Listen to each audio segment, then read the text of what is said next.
Alright, today we're going to use a mix of Twitter screenshots and scenes from the trailer to cross-reference a fairly accurate map. I mean, this trailer already shows enough to make a pretty good estimate, and with the Erd tree appearing in almost every scene, it shouldn't be too hard. Although that's a lot of big talk, so let's see if I can back it up. To start, this will be our center point, the Erd tree, which is the staple for all locations and our first reference point. Now, in front of the Erd tree is this stone pillar, which serves as the end to this bridge, but also as these landmarks to help you find your way. So let's add it to the map, along with the bridge it's connected to. Also, side note, don't talk about my bridge, I could not find the correct angle, so we're gonna go with this. At the end of this bridge is our first legacy dungeon, which houses Mr. Hands himself. As we can see, these are clearly the same walls. The other easy find is Gru, who sits at the entrance of the inside, if that makes sense. This castle has two walls, the inner wall which we just saw, and the outer wall which is connected to our bridge. Gru guards the entrance to the inner walls, and this shot shows the outer walls just behind us. We've now defeated Gru and have entered the Legacy Dungeon. The foreshadowing of arms and same dragon emblem leads us to believe this is a room somewhere in that dungeon. Although we also explore the outside and encounter the Barbed Knight and Giant Face, who as we can see are located on the outskirts of this castle, so let's add the Legacy Dungeon as well as the 4 enemies.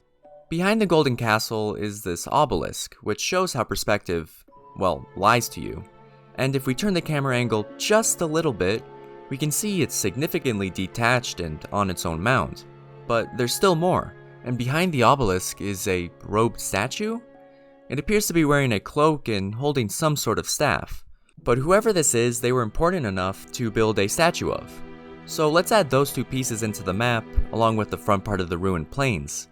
These other scenes take place somewhere within that area, but aren't needed since this shot covers it all. Bordering the ruined plains is our sunken swamp, and for the longest time I could not figure out where these shots took place. This first one is clearly located somewhere near this castle. I mean, this is that exact same building. But unlike the first scene, the Erd tree is nowhere to be seen. And well, on the ground floor we get a shot of what is one of those stone pillars. Although there's 5 of them on the map and it could be either of these 3. Fortunately, the Elden Ring Twitter never lets us down, and we have a screenshot of what I assume is that swamp pillar.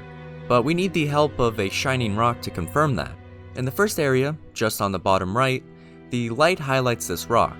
A couple scenes later, and in the same area, we can see it in the background along with a pillar to the right, which then brings us to this screenshot, where we see the shining rock and the correct pillar. But that's just the first step to confirm this shot takes place in front of that pillar. Fortunately, along with this screenshot is a church and a tree, barely visible in the background, which we see here and more clearly here. It looks awkward from this scene because of its straight on angle.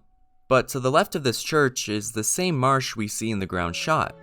And with the pillar being in front of that area, it's safe to assume this lowering path leads us to our swampy scene. Now in this screenshot, you can see a mountain in the background, but in our ground shot, it's not present. And it took me way too long to realize we're not looking at it from the front, but instead the back. And you can see the outline of the ruined plains in the background, which would be in between this mound and our shining rock. That is surprisingly far away, giving us enough room to have the background fit here. So let's add the marsh around the pillar, as well as this church. By the way, the texture of the ground does not correlate to the actual geography, it just serves as a placement. But this is where the pieces start coming together, and to the right is a massive tree which we'll place in between the church and castle, as shown in this shot. This castle is our second legacy dungeon, I assume, and it has a very similar bridge to the ones earlier. Appearing next to our bridge is the bell monster who sits in the same swamp and has that same church in the background. With the church to the left and the bridge to the right, that means that right in the center is our legacy dungeon. So let's add the tree, dungeon, and bell monster to our map. On the other side of the swamp is our horse encounter, who appears on the front side of this castle somewhere towards the left. Although it's impossible to pinpoint the exact location. Not because of the angles, but since these aren't the same building. As you can see, the watchtower is now located on the upper section, so we'll place him around here. And remember that the dungeon is oriented this way. It had me backwards for a bit.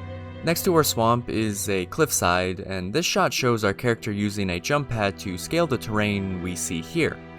This eventually leads to the rock bridge that shows off the front side of our dungeon, meaning this shot takes place somewhere around here, finishing off the marsh part of our map, although that still leaves this area in question. Fortunately, these shots tie it all together. In front of our escort is Bull Mountain, which is located relatively behind our tree. Our escort faces this mountain, meaning they're located somewhere around here.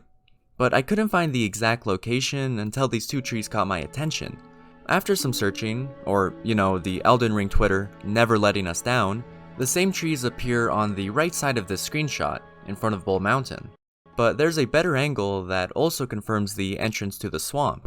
And this shot shows the two trees barely visible, but hiding right behind our character, with also the stone pillar, Bull Mountain, our church, and, well, what looks like a clear path to our swamp. But these trees are located on this elevated plane that has enough room to hide an escort, although they aren't in front of our path, but behind it. In a later shot, we see the background of them, which shows another similar tree. And if they were located on this mound, that would mean a third tree should also be present. Fortunately, there's room on the right side for them to be located and have a tree somewhere out of sight. Although the distances on the trees are iffy, but this was the best I could do with so few shots.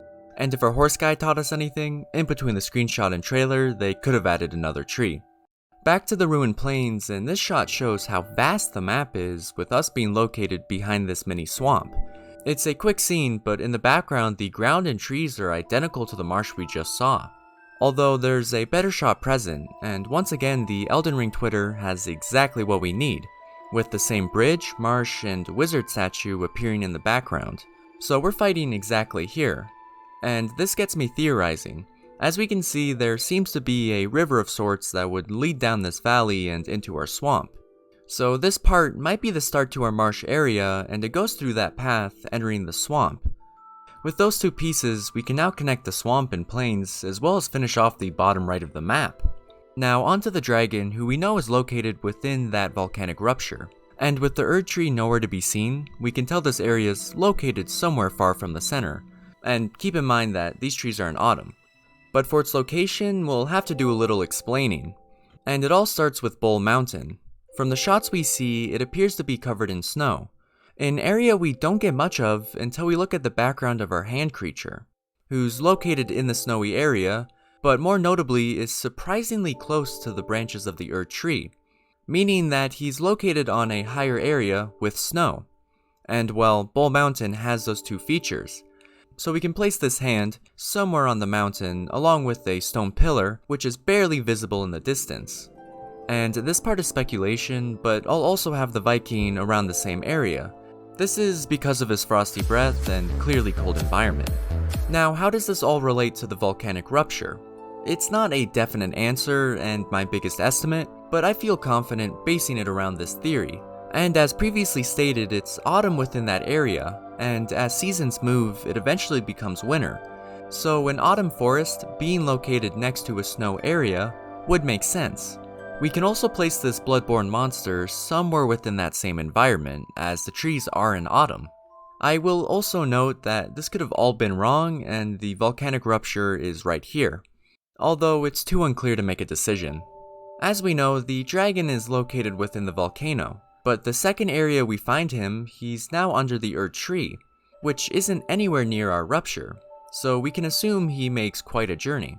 Behind the dragon is once again our favorite pillar, although it lacks a bridge, ruling out these two pillars, along with the swamp one, which we already know the location of.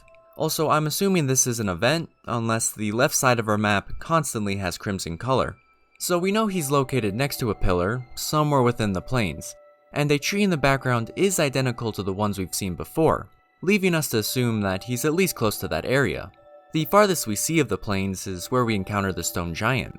From this angle, he's relatively level with the arches, which is impossible if you're next to our first bridge, meaning he's located near the second pillar, and the angles do match up.